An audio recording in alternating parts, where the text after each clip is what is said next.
12월 17일 목요일 새벽 말씀입니다.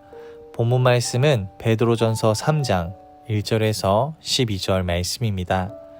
아내들아, 이와 같이 자기 남편에게 순종하라.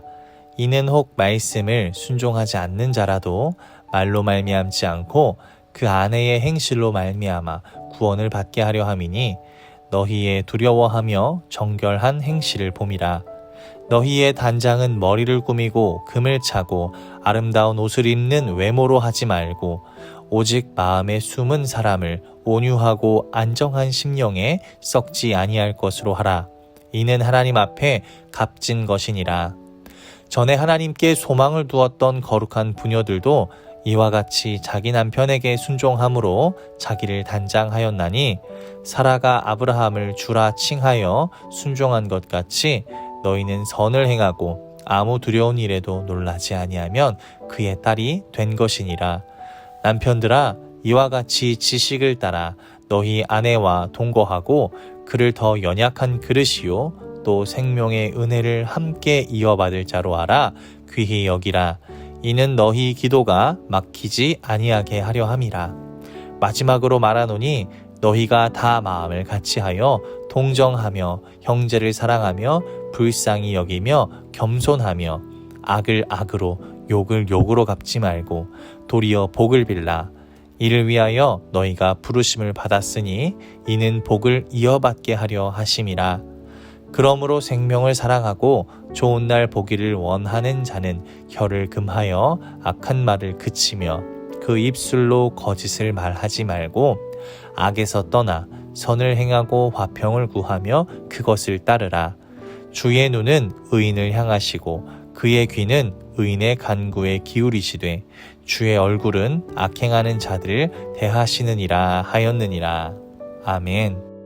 일상에서 인내하기라는 제목으로 말씀 함께 나눕니다. 베드로는 세상의 나그네로서 고난당하며 살아가는 그리스도인들에게 예수님을 모범으로 삼아 인내하라고 권면합니다. 이를 실천하기 위해서는 먼저 가정에서부터 시작해야 한다고 오늘 말씀을 통해 가르치고 있습니다. 함께 나눌 때에 가정의 모습에부터 우리가 변하는 은혜가 있기를 주님의 이름으로 축복합니다. 첫 번째는 아내의 인내에 대해서 설명합니다. 지금도 그렇지만 당시 교회에는 믿지 않는 남편을 둔 여자 성도들이 많았습니다. 베드로는 그들에게 인내함으로써 남편에게 순종하고 하나님을 두려워하며 정결한 행실을 보이라 말합니다. 믿지 않는 남편을 구원할 수 있다는 소망을 품게 하기 위함이라 2절까지 말씀하죠. 무엇보다 베드로는 아내들에게 겉모습이 아니라 마음에 숨은 사람, 즉 온유하고 고요한 인격을 갖추라고 권면합니다. 당시에는 아내가 남편의 소유물로 취급당하며 쉽게 어려운 일들을 당하곤 했기에 여인들은 남편의 사랑을 얻기 위해서라도 외모를 가꾸는데 많은 노력을 기울였습니다. 이는 어쩌면 여인들에게 안타깝지만 생존의 문제일 수도 있었죠. 이에 베드로는 아브라함의 아내 사레를 예로 들며 여인들을 격려합니다. 사라는 노년에 이르도록 아들조차 낳지 못했지만 그럼에도 평탄하게 가정생활을 유지했었다 말씀하죠. 그 비결은 하나님께 소망을 둔 것이라 설명합니다. 하나님께 소망을 두고 남편을 주라 부르며 순종했기 때문이라 설명하고 있습니다. 이처럼 믿음의 인내란 거창한 일이 아니라 가정에서 주님의 뜻에 따라 불신 남편과 평화로운 관계를 맺어가는 데서부터 시작한다라고 가르치고 있습니다. 우리가 모든 일에 하나님이 세우신 권위를 존중할 수 있는 그러한 성도들이 될 수 있기를 축복합니다. 하나님의 권위 앞에 순종할 때 하나님의 권위를 통해 우리에게 그 권위가 주어질 것입니다. 두 번째는 남편의 인정에 대해 설명을 합니다. 베드로는 그리스도인 남편들에게는 지식을 따라 동거하라 설명합니다. 즉 부부는 한 몸이라는 말씀, 창세기 2장의 말씀에 합당하게 아내를 대하라고 가르치는 거죠. 특히 여인들에게는 상속이 거의 이루어지지 않았던 당시였기 때문에 베드로는 남편들더러 아내를 생명의 은혜를 함께 이어받을, 그러니까 상속받을 자로 인정하라고 설명하고 있습니다. 그만큼 존귀하게 여기라 설명하죠. 그렇지 않으면 기도가 막혀 하나님이 그들을 멀리하실 것이라고 상당히 강력하게 경고하고 있습니다. 이처럼 그리스도인은 가정에서부터 불신자들과는 다른 모습을 보여야 합니다. 우리는 모든 사람을 배려하고 용납하고 섬기도록 부르심을 받았습니다.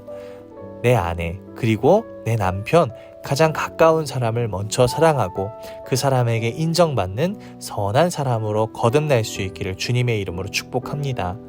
먼저 집안에서부터 하나님의 축복이 시작되어집니다. 마지막으로 축복하는 자가 복을 얻는다고 12절까지 설명하고 있습니다.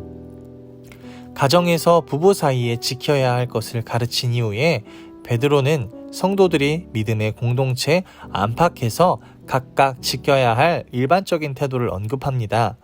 우선 믿음의 공동체 안에서는 서로 마음을 같이 해야 한다고 하는데 이는 먼저 동정, 그러니까 공감함, 그리고 서로를 사랑함, 긍휼히 여김, 겸손의 모습으로 대함을 설명합니다. 이어서 불신자들을 대할 때는 그 공동체가 악을 악으로 갚지 말고 욕을 욕으로 갚지 아니하며 오히려 복을 빌어주라고 권하죠. 이처럼 그리스도인들이 세상을 살아가는 방식은 세상 사람들의 방식과 그 모습과 달라야 한다고 오늘 말씀은 우리에게 가르치고 있습니다. 억울한 일을 당해도 힘든 가운데 있어도 세상은 악을 악으로 갚을지라도 우리는 선으로 악을 갚는 그러한 당당하고 선한 말씀의 용사들이 되기를 주님의 이름으로 축복합니다. 우리는 주님의 향기를 드러내는 존재로서 화평을 구해야 하기 때문입니다. 말씀을 맺습니다. 주님을 닮고 말씀에 순종하는 삶이란 남편과 아내, 부모와 자녀, 가까운 친구들과의 관계가 변하는 것으로부터 시작합니다. 그것이야말로 진정 세상을 바꿔나가는 가장 강력한 힘입니다. 정작 가정을 돌보지 않으면서 하나님 나라와 그 의를 구한다고 말하며 거창한 일만 생각하는 것은 분명 잘못된 일입니다. 지금 이 자리에서 작은 일에 순종하는 것이 가장 큰 순종임을 기억하며 오늘 하루도 나의 작은 부분부터 가장 가까운 관계부터 변화시켜 나가는 그러한 은혜가 있기를 주님의 이름으로 축복합니다. 내일은 베드로전서 3장 13절에서 22절 말씀을 함께 나누도록 하겠습니다. 오늘도 은혜 넘치는 하루 되세요.